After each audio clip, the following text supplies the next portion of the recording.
السلام علیکم ناظرین، اس وقت ہم پاکستان انجینئرز فورم کے موک انٹرویو کے ایونٹ کے اندر موجود ہیں اور پاکستان انجینئرز فورم کراچی کے صدر عبدالصبور زمان ہمارے ساتھ موجود ہیں. Abdul Saboor, thank you very much, آپ نے ہمیں ٹائم دیا. آپ لوگ ماشاءاللہ یہ 5-6 سال سے یہ ایکٹیویٹی کر رہے ہیں. کیا اس کا سوسائٹی کو کیا فائدہ ہوتا ہے، اسٹوڈنٹس کو، انجینئرز کو کیا فائدہ ہوتا ہے، اور کیا یہ فروٹفل ہے جو آپ اسے کنٹینیو کر رہے ہیں؟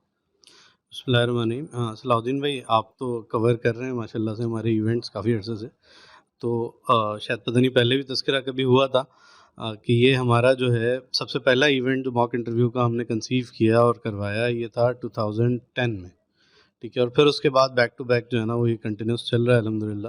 اور اب گرو کرتے ہوئے اللہ کا شکر ہے، اور جیسی صورتحال پچھلے سالوں میں رہی تو اس کے مطابق اب ہم نے ان کو 2 موڈس کے اوپر جو ہے وہ کیا نام ہے شروع کر دیا ہے.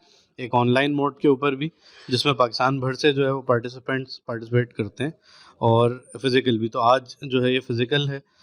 اس میں ہم نے پینلز بناتے ہیں اور جس میں سینئر لوگ انٹرویوز کنڈکٹ کر رہے ہوتے ہیں. پاکستان انجینئرز فورم کے ممبرز ہی ہوتے ہیں زیادہ تر، اور جو باقی کینڈیڈیٹس ہیں مختلف یونیورسٹیز کے، وہ آ کے ایک پورا ایک ٹریننگ انجینئر کی پوزیشن کے اوپر جو انٹرویو کا پروسیس ہوتا ہے، وہ آپ بھی جانتے ہیں کہ مطلب اس کا ایک پورا ایک پروسیس ہوتا ہے، اور بعد میں پھر ان کو فیڈ بیک بھی پرووائڈ کیا جاتا ہے. تو جو آپ نے سوال پوچھا کہ اس کا امپیکٹ کیا ہے اور اس کے فوائد کیا محسوس ہوتے ہیں، آپ نے بھی یہاں پہ لوگوں سے بات کی ہے جو انٹرویو دینے کے لیے آئے ہیں، اور ہم بھی کنٹینیوس پھر ان سے رابطے میں رہتے ہیں جو پہلے بھی انٹرویو دے چکے ہیں. تو یہ اصل میں ایک سمجھ لیں کہ ہے تو موک انٹرویو، لیکن یہ 1-to-1 کاؤنسلنگ سیشن بن جاتا ہے. اس میں سی وی کا ریویو بھی کیا جاتا ہے. اس کے اندر جو ہے کوئی شارٹ کمنگز ہوتی ہیں اگر جو کینڈیڈیٹس انٹرویو کے لیے اپیئر ہو رہے ہوتے ہیں، تو ان کے بارے میں انہیں فیڈ بیک دیا جاتا ہے. انہیں بتایا جاتا ہے کہ آپ کیسے اپنی جو ویکنیسز ہیں اس کو امپروو کر سکتے ہیں، اور کیسے اپنی اسٹرینتھ کو ہائی لائٹ کر سکتے ہیں، تاکہ آپ جب اوریجنلی کسی انٹرویو کے اندر، ایکچوئل کسی انٹرویو کے اندر جائیں تو آپ کیسے پرفارم کریں، کیسے بیہیو کریں.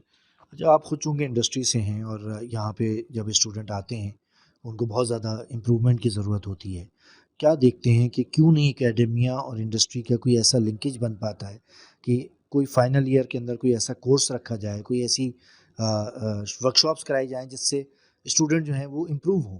کیوں گیپ یہ مستقل اس کو کیسے ختم کیا جائے؟ دیکھیں، جہاں تک کورس کی بات ہے تو کورس تو ایک بزنس کمیونیکیشن کا وہ ہر اس میں کورس ورک میں تو ہوتا ہی ہے. اچھا، لیکن آپ کو پتہ ہے کہ ایک ہر چیز کا ایک انوائرمنٹ ہوتا ہے نا. جب آپ اکیڈمکس میں ہوتے ہیں تو بہرحال ایک کلاس روم انوائرمنٹ ہوتا ہے، اور ایک جو ہے وہ کمفرٹ زون آپ کا اسٹیبلش ہوا ہوتا ہے، جس میں آپ تین سال، مطلب اگر 3rd ایئر کا کورس ہے تو 2.5-3 سال سے آپ ایک یونیورسٹی میں پڑھ رہے ہیں، انہی ٹیچر سے آپ کا انٹریکشن ہے. وہی اگر آپ کا انٹرویو کنڈکٹ کرتے ہیں، ان کے سامنے آپ نے پریزنٹیشن دینی ہوتی ہے، تو ایک کمفرٹ زون اسٹیبلش ہوا ہوتا ہے. آپ کے سارے پیئرز ہوتے ہیں، کلاس فیلوز ہوتے ہیں. تو وہ کمفرٹ زون سے نکلنا اس کے لیے بہت زیادہ ضروری ہے.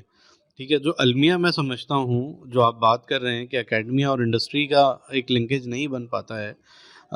ہم چونکہ انڈسٹری سے فیڈ بیک لیتے رہتے ہیں اس معاملے میں، تو کچھ جو انڈسٹریز ہیں ان کو تو اکیڈمیا سے سپورٹ مل جاتی ہے، لیکن وہ آٹے میں نمک کے برابر ہے. مطلب بہت ہی اچھا اکیڈمیا بھی ہے، ایکسپیکٹ کر رہا ہوتا ہے کہ اگر کوئی انڈسٹری جو ہے وہ ان کے پاس آئے تو وہ فنڈنگ کے لیے آئے، وہ لیب اسٹیبلش کرنے کے لیے آئے. وہ ٹھیک ہے، giving back to the society is very important, ہم بھی وہی کر رہے ہیں بنیادی طور پہ.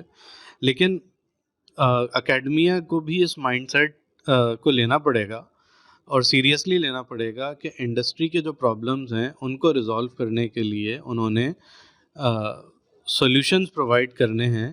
یقیناً جب آپ اکیڈمیا کے پاس جائیں گے تو آپ کو کوئک فکس تو نہیں ملتا، ٹھیک ہے، لیکن آپ اکیڈمیا کے پاس جاتے ہیں تو یہ بھی نہیں ہو سکتا کہ آپ سالوں کے لیے اپنی پرابلم کو جو ہے وہ چھوڑ کے بیٹھ جائیں. ٹھیک ہے، تو انڈسٹری سے جو فیڈ بیک آتا ہے وہ یہ آتا ہے کہ یونیورسٹیز میں لوگ اپنے ایگزامز میں، اپنے پروگرامز میں، سیمینارز میں، کورس ورکس میں، اور اپنے جو لیوز ہوتی ہیں اور چھٹیاں ہوتی ہیں، ویکیشنز ہوتی ہیں، اس کے اندر جو ہے وہ اتنا انگیج رہتے ہیں کہ اگر ہم کبھی کوئی پرابلم دیتے بھی ہیں اکیڈمیا کو تو اس کا ریزولوشن ہم خود بیٹھ کے اسے بہت کم وقت میں کر لیتے ہیں، بنسبت اس کے کہ اکیڈمیا کو آپ پرابلم بھی دیں فنڈنگ بھی دیں اور ٹائم بھی اس میں جو ہے وہ ویسٹ ہو اور ان کو سلیوشن بھی نہ ملے. اچھا اس سے ہٹ کے اب پورے ملک میں اس وقت بے روزگاری بڑی عروج پہ ہے اور اس کا انجینئرنگ کمیونٹی کے اوپر بھی بہت اثر آیا ہے. بے تحاشا انجینئرز بے روزگار ہوئے ہیں. پاکستان انجینئرز فورم بہرحال اس طرح سے گورنمنٹ کے لیول پہ تو نہیں ہے. کیا گورنمنٹ کو آپ سجیشنز دیں گے کہ کس طریقے سے اس بے روزگاری کے اوپر قابو پایا جائے؟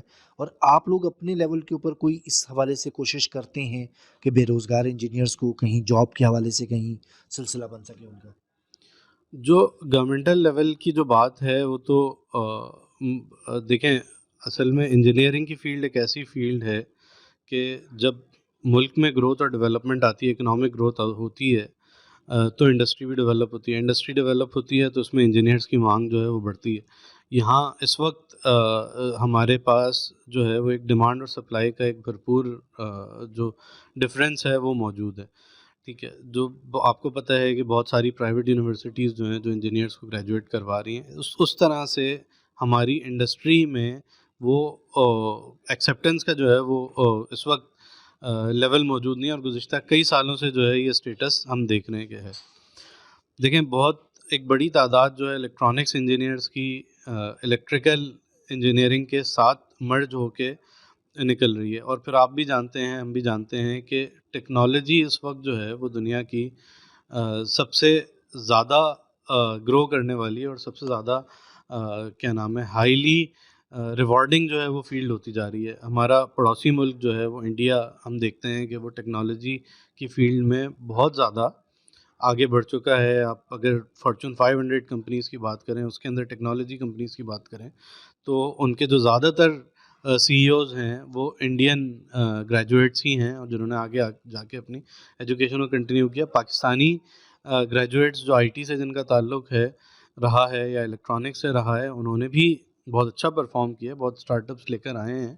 لیکن جس لیول کی سپورٹ, جس لیول کی بیکنگ جو گورنمنٹ سے درکار تھی اس فیلڈ کو, تو وہ البتہ گزشتہ 20-25 سال پہلے شروع ہو جانی چاہیے تھی. لگتا تو یہ ہے کہ شاید ہم وہ بوٹ مس کر چکے ہیں, لیکن میرا خیال ہے کہ it's better late than never. تو ابھی بھی اگر ان انیشیٹوس کو جو خاص طور پہ جو ایمرجنگ ٹیکنالوجیز ہیں, آرٹیفیشیل انٹیلیجنس کی, انٹرنیٹ آف تھنگس کے حوالے سے, اور آئی ٹی تو ایک ایسی فیلڈ ہے, کمپیوٹر سائنس تو ایک ایسی فیلڈ ہے جو ایور چینجنگ فیلڈ ہے. تو اس کے اندر کسی بھی ان تمام ٹیکنالوجیز کو جو ہے وہ شارٹ لسٹ کر کے, ان کے اوپر فوکس کر کے, ان کو اپنی کنونشنل ٹیکنالوجیز کے ساتھ بھی جو ہے وہ انٹیگریٹ کرانے کے لیے گورنمنٹل کوئی انیشیٹوز ایسے پیدا کیے جائیں کہ جس کے اندر آپ کے جو انجینئرز نکل رہے ہیں وہ بھی کنزیوم ہوں, اور کیا نام ہے آپ کی اکانومی کو بھی جو ہے وہ گروتھ کا چانس ملے, ڈیولپمنٹ کا چانس ملے. آپ کی سافٹ ویئر ایکسپورٹس ہیں, آپ کی ٹیکنالوجی ایکسپورٹس ہیں, ان کو امپروو ہونے کا موقع ملے. آپ کے پاس زر مبادلہ جو ہے, جو ابھی ہم 20-22 بلین ڈالر کے اوپر ابھی تک بیٹھے ہوئے ہیں, تو ان کو جو ہے وہ ایک بوم اسی صورت میں مل سکتا ہے کہ جب ہم بھی فوکس ہو جائیں. دیکھیں ہمارے پاس جو ویسٹ کے مقابلے میں جو پاور ہے, یا جو آپ کہہ لیں کہ جو ایج ہے, وہ ہے ہماری لو کاسٹ لیبر کا. ٹھیک ہے, جب میں لیبر کی بات کر رہا ہوں تو اس میں ایجوکیٹڈ اور ان ایجوکیٹڈ, اسکلڈ یا انسکلڈ, ہر طرح کا جو ہے وہ لیبر کی بات ہے. ٹھیک ہے, آپ اگر ایک کمپیریزن کریں کہ انسکلڈ لیبر جو ہے, آپ یورپین کنٹریز کے اندر جاتے ہیں, یا پھر آپ جو ہے وہ اگر امریکہ کی بات کرتے ہیں, تو انسکلڈ لیبر کے لیے وہ پابند ہوتے ہیں کہ 12-13 یورو یا 12-13 ڈالر سے اسٹارٹ کر کے, یا 12-13 پاؤنڈ سے اسٹارٹ کر کے 18-20 پاؤنڈ تک انہیں پر آور جو ہے وہ پے کرنا ہوتا ہے انسکلڈ لیبر کے لیے. لیکن جب آپ جو ہے ہمارے فریش انجینئر کی یہاں سے سیلری کمپیئر کرتے ہیں ان کے انہی ڈالر سے, تو وہ جو انسکلڈ لیبر کو, جس کو بنیادی طور پہ انہوں نے کام سکھانا ہوتا ہے, تو اس کو جو ہے وہ جتنا وہ ایک دن میں پے کر دیتے ہیں, اتنا ہمارے یہاں ایک ینگ انجینئر, فریش انجینئر جو ہے وہ آپ سے سیلری مانگ رہا ہوتا ہے بنیادی طور پہ مہینے کی.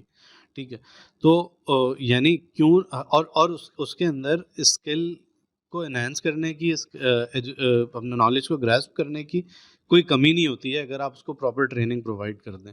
تو جب آپ ڈیزائن کی فیلڈز کے اندر جاتے ہیں, جب آپ ڈیولپمنٹ کی فیلڈ میں جاتے ہیں، سافٹ ویئر کی میں بات کروں، چاہے آپ انجینئرنگ ڈرائنگس کی بات کروں، انجینئرنگ اسپیکٹس کی بات کروں، ہر حوالے سے میں یہ بات کر رہا ہوں، سولوشنز ڈیولپمنٹ کی طرف جاتے ہیں، کمیونیکیشن کی طرف جاتے ہیں، ٹیلی کمیونیکیشن کی طرف جاتے ہیں، تو آپ کو وہاں ویسٹرن انجینئرس کے مقابلے میں بہت زیادہ چیپ لیبر جو ہے وہ یہاں پہ اویلیبل ہوتی ہے. یعنی یہاں پہ اگر آپ ان کو ہائیلی پیڈ جابس بھی دیں گے تو وہاں بہت ہی منیملسٹک جابس کے کمپیریٹیولی جو ہے بہت سستے میں کام ہو جائے گا. تو اس کو جو ہے وہ گورنمنٹ کو کرنا چاہیے. باقی آپ نے سوال پوچھا تھا کہ ہماری طرف سے کیا سپورٹ ہوتی ہے، تو وہ یہ ہے کہ ہم چونکہ ایک اینٹی ہیں جو کہ انجینئرز کو کیریئر کے اندر سپورٹ کرتی ہے، تو بہرحال ان کے لیے کیریئر گائیڈنس کے سیشنز جو ہے وہ کرانا، آج کا موک انٹرویو جو ہے یہ بھی اسی سلسلے کی ایک کڑی ہے.